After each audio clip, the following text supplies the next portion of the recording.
Caríssimos irmãos, hoje vamos tratar ainda sobre os vícios, os pecados, dominantes, que cada um deve vencer durante esse tempo quaresmal. Domingo passado, comentando a carta aos Tessalonicenses, São Paulo nos exorta a castidade, a pureza e o combate contra esses pecados ditos luxuriosos, ou pecados contra a castidade. Então, durante essa semana, nos sermões, vamos falar sobre esses pecados, casos, histórias que levaram as pessoas muitas vezes a se condenarem por conta disso, de não combaterem as suas paixões más, perversas, e algumas poucas conversões, muitas lutas, muitos combates, mas, como diz o autor, dificilmente se salva quem cai nesses pecados de impureza. Hoje, por exemplo, vamos ver essa história de um arcebispo, o arcebispo Udo, que morreu de uma maneira triste. Vamos narrar esse fato. Tudo isso por quê? Porque não praticou a pureza, não cumpriu bem os seus votos. Caso horrendíssimo sobre a impureza. Aconteceu este caso em 985, na Saxônia, na cidade de Magdeburgo, e é contado por mais de 8 historiadores. Udo, sendo estudante, nada aprendia, por mais diligências que fizesse. Por este motivo era escarnecido de todos, era o enfado dos mestres e vivia na maior aflição. Então já era um mau seminarista na época, e não conseguia acompanhar os estudos, e sofria muito com isso. Estando assim aflito, entrou na catedral da Sé, daquela cidade, e pediu muito a Nossa Senhora que lhe alcançasse de Deus luz no entendimento para poder aprender. Então ele entra na igreja principal da cidade, na catedral, e ali diante de uma imagem de Nossa Senhora ele pede a graça de receber luzes intelectuais para poder ser um bom sacerdote, um bom seminarista. Ao mesmo tempo lhe apareceu Maria Santíssima e lhe disse: a tua oração foi ouvida, e não só alcançarás grande ciência, mas até serás arcebispo desta igreja. Então Nossa Senhora diz que a oração daquele pobre foi atendida e que ele receberia luzes intelectuais, alcançaria grande ciência e também chegaria a ser arcebispo daquela mesma igreja catedral. E se cumprires, diz Nossa Senhora, com os teus deveres, grande será o teu prêmio. Quando não, grande será o teu castigo. Pois uma condição: se você for fiel, você será grande e receberá um grande tesouro, um grande prêmio. Porém, se fores mau, perverso, indigno, decairás cada vez mais e o seu castigo será grande. Dali por diante, todos se admiravam do seu grande talento, e em pouco tempo ganhou tão grande fama em ciência e virtude que foi eleito arcebispo com grande aplauso. Colocado na cadeira arcebispal, procedeu bem nos primeiros anos. Porém, depois, pouco e pouco, perdeu a virtude e tornou-se um lobo das almas, de sorte que não lhe escapava senhoras casadas, donzelas, perseguia religiosas, até se amancebou com uma madre abadesa que tirara do mosteiro. Que maior escândalo! Um arcebispo amancebado com uma madre abadesa. Vede como o pecado da luxúria, meus irmãos, cega a luz do Espírito. Assim aconteceu a Salomão, a esse homem mais sábio do mundo. Malditas impurezas! Ora, o Senhor, querendo mais justificar a sua causa, primeiro lhe mandou 3 avisos, dizendo-lhe: Udo, deixa essa má vida, olha que já é muito. Udo, deixa essa má vida, olha que já é muito. Com estes 2 avisos nem sequer estremeceu. Ainda o tornou a avisar: Udo, deixa essa má vida, olha que já é muito. Aqui o homem sempre tremeu, no entanto, tornou a sossegar na falsa paz da sua consciência. E então Deus o castigou do modo seguinte. Um dos cônegos, um dos sacerdotes, encarregados de rezar os ofícios na catedral, varão espiritual, ficou na igreja uma noite, depois de matinas, pedindo a Nosso Senhor com vivas lágrimas que ou convertesse aquele homem, o arcebispo Udo, ou o tirasse deste mundo para não cessarem,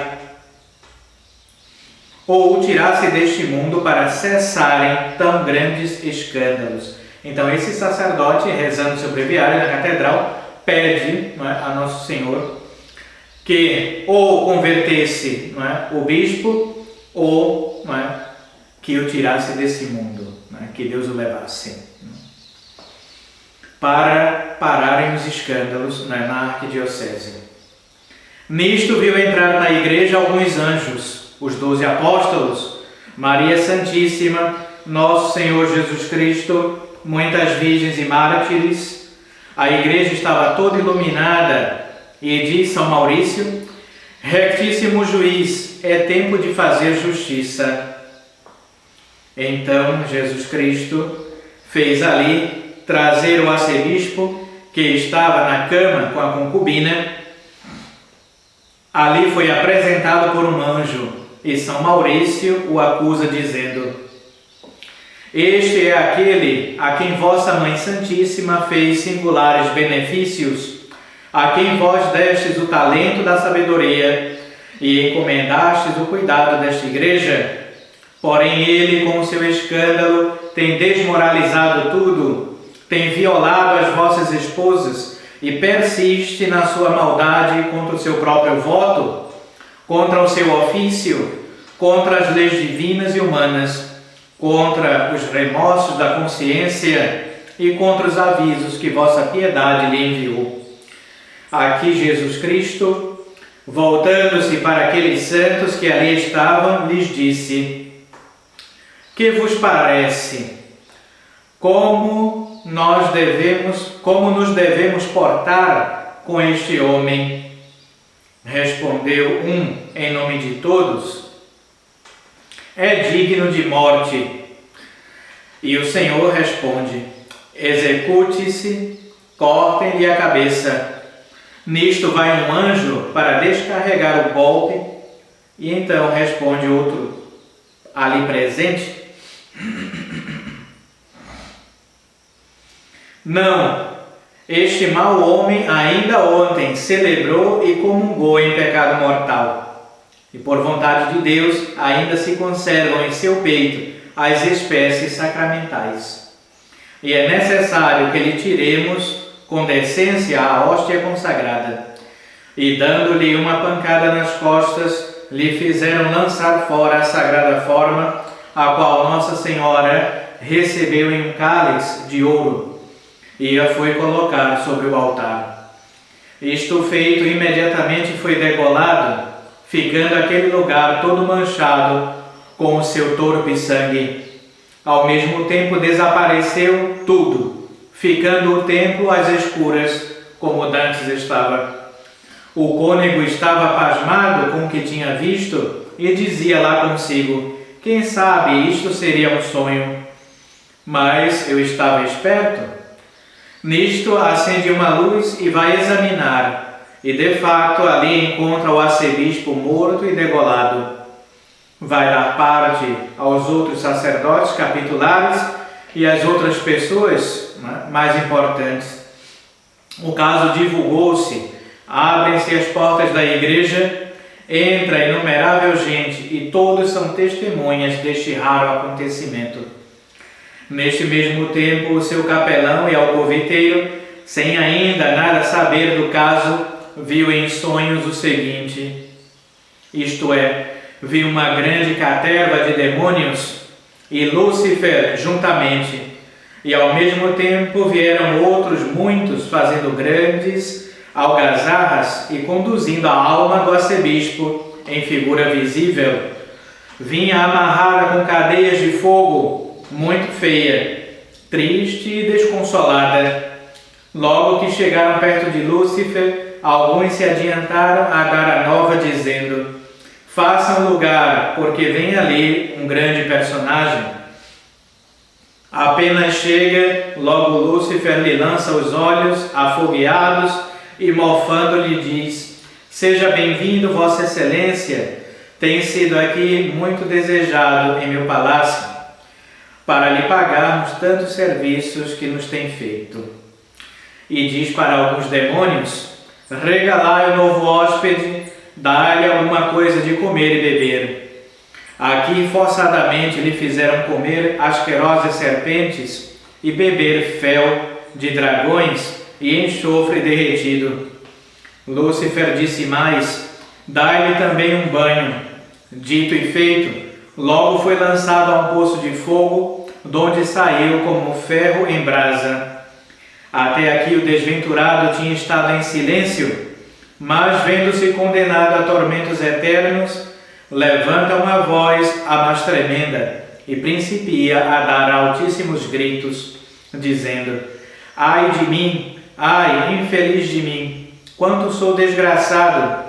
Ó, que bem caro me custaram os meus deleites!